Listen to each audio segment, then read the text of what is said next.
you're sponsoring the motion, what are you looking for? Is it a ban or a regulation?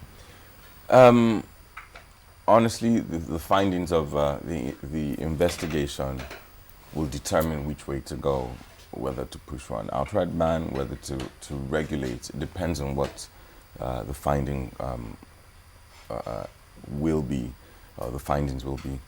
But like I said, I want to be careful not to preempt the investigation of the Joint Committee on Health and Commerce in this case.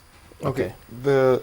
You were quoted as saying that it's the heart disease caused by the consumption of these drinks is alarming and threatening the health of the younger generation. That's correct. Do you think, is it a question of ignorance? I mean, the young people that consume these drinks, especially at social gatherings, is it a question of ignorance or a desire to gain that boost? There are different reasons for those who consume this. Even at parties, you would see, at social gatherings, you would see. I hope you don't mind. Have you taken it before?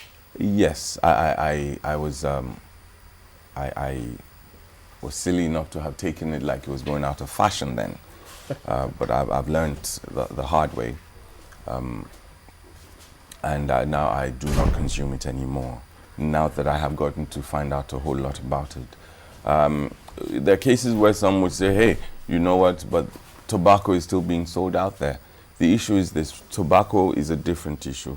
The sales of tobacco is, you cannot buy tobacco if you're under the age of 18. Number two, it's written clearly and boldly on the pack saying tobacco smoking is dangerous to health. Now, in a nation like Nigeria or in other nations where they have the illiteracy rate, some who cannot read but smoke, pictorial advices are there to say, listen, this is what happens. But in this case, that's not the case. You also, this is a huge market we're talking about here. You have where some who are students who are studying, who have exams, they consume this to keep them awake. I've heard cases where some would say, well, I drank a can, because before presenting it on the floor, I had to do some findings as well, where part of what I gathered was where people would say, well, I took a can and couldn't sleep for 2 days. Now, you could consume a can and 5 cans and be okay, and I could consume a can and, you know, it'll go funny on me. You see, those who are of religious, how do I express it? You see Muslims or Christians who say, well, I don't drink alcohol, but you see them drinking, consuming these energy drinks. You see cases, the most dangerous of it all is where you see people, both young and old, mixing the caffeinated energy drinks with alcoholic beverages. But again, if you look at it, I think it comes down to regulation, a whole lot of issues, because most of these drinks are actually sold in clubs. A whole lot of them, a higher percentage of them are sold in clubs. Right. And perhaps as a lawmaker, we haven't even had a situation whereby we have a law in place to know at what age you can actually have access to any of these clubs. In other climes, you must show your ID before you get into clubs, but we don't have to see them here.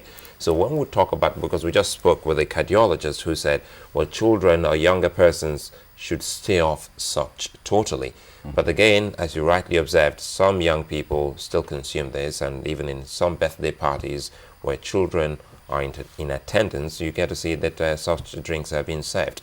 How much of regulation, you say you don't want to preempt, which is very okay, but how much of regulation do you think we've had so far as a nation in helping curb or check some of these, so that we can say, okay, we already have a law in place, at this certain age you can't have access to such clubs or access to such liquor?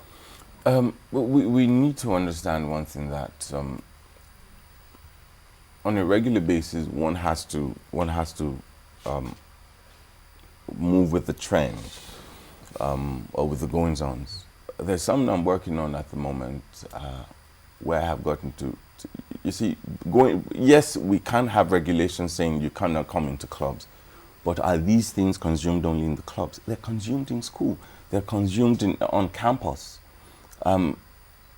most of the time you find out that those who go to clubs go on the weekends. They go on Friday nights or Saturday nights. What about Monday through Thursday, where alcohol is sold on campus? And I attend a high institution of learning here, and these things are sold freely alcohol is sold freely on campus. There are cases now where people are even going beyond that and are even consuming, when the buzz from drinking alcohol isn't enough, you see them consuming cough mixtures and things like that. So all of these things are things that we're looking into to make sure that, listen, we have to carry out research, we have to investigate, we have to know how true is this, so we do not come back and keep changing. But in any society, you find out that you make a law today. Some years down the line, you find out that things are changing. You have to revisit it, you have to look into it, which is why sometimes you see, take America, for example, you have the Democrats and their policies. Then you see the Republicans coming in to say, you know what, we have to change how it's been done here and re-regulate. All of these are things that happen in insane societies. But definitely, the investigation, the results of the investigation will determine a lot of things here. Would you also consider the place of choice? As someone said here, says smoking kills, or tobacco kills, but people still smoke. Yes. Speed kills, but according to him, government officials still drive with reckless speed with their sirens. What about the place of choice? Would you consider that in? You see, yes, when you talk of choice, you would be referring to that person who is an adult, that person who is able to make decisions, rational decisions for himself or herself. But right now we're looking at kids as well. And like I had started with, it's targeted at not you, not people of your age bracket. The marketing strategy is targeted at people of a certain age group.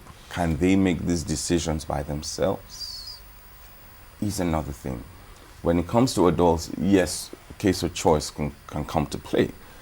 And even with adults, if the investigation finds it to be dangerous, how many people know of the dangers, even as adults? Yeah, but even before the question of choice comes in, Yes. because while we spoke with the cardiologist, we did raise the fact that there's so many of these drinks that the active ingredients are not specified. Correct. And that's why you have some of these agencies who are supposed to be looking out for Nigerians. You have the Consumer Protection Council, who people are supposed to complain to, and then you talk about capacity. So, so many perspectives to this, really. And then you look at the health system. You even have to look at the laws, because you have to look at the judiciary, because at the end of the day, if somebody is culpable, he goes to God. Who knows how long it takes before you get justice. But bottom line, maybe the basic things first. Mm-hmm. If the research agencies, if the agencies set up to protect Nigerians in terms of food and consumption, shouldn't you be linking up with them, saying, okay, what challenges have you all faced in this? Are you going into the market to see that these companies are meeting up with your specification? If not, why? And if you do, what shortcomings? And such that you help to address these challenges while also going on with the research. There are this, like I said earlier on, this is a huge market, and you would have people who go to any extent, just like in the days of prohibition in the United States. Even though it was prohibited, but you still had, it was still huge business.